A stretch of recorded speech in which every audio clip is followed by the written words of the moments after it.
Бүгін парламенттік жиында депутат Эмил Токтошев өлкөдөгү бардык аскердик бөлүктөрдү текшерүү үчүн комиссия түзүүнү сунуштады. Анын айтымында жоокерлерди сабоо кыйноо фактылары кеңири жайылган жагдай орун алууда. Бөлүгүндө жоокерлерге болгон кыйноо, мазактоо, сабоо фактысын көрдүк, фактысы катталды. Ошон үчүн Алмаз Акунжанович бул өзү мартта болгон экен, эми чыгып кетти, кокустан чыгып кетип, бул элге жайылып кетти. Мен ойлойм, бул баардык эле аскер кызмат бөлүктөрүн ошол эле МВДны, коргоо министрлигин баардыгын текшерип чыгыш керек, комиссия түзүңүздөр. Демек бул системалашып калганда, демек бул дагы эле орундалган. Ошондуктан сизден сурайм, жетекчилер керт баш менен жооп бериш керек. Муну көргөн ата энелерим кантип жоокерге жиберет балдарын? Алга биз элиңди, жериңди коргоо, патриотизмге тарбиялап деп жиберген балдарды барып мазактоо, бул деген бул такыр туура келбейт.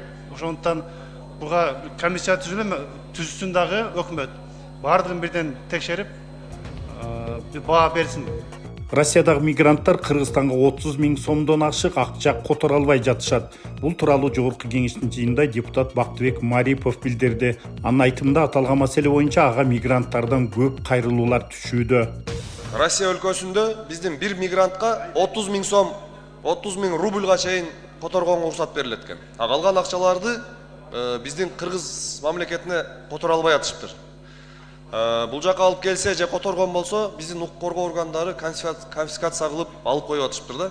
Ошону бир тышкы иштер министри, биздин укук коргоо органдары карап туруп бирге иш алып барышса, мигранттар ошол жакта биздин ишкерлерибиз, мигранттарыбыздан өтө көп сураныштар, суроолор келип атат.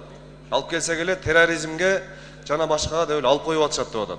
Ушул алган акчаларды дагы батыраак текшерип туруп кайтарып беришсе. Өлкөдө патенттин жаңы түрү киргизилгенин мамлекеттик салык кызматынан кабарлашты. Эми аны базарлардагы соода жайларын ижарага бергендер да алышы керек болот. Аталган патентти салык төлөөчүнүн кабинети аркылуу онлайн таризде төлөсө болот.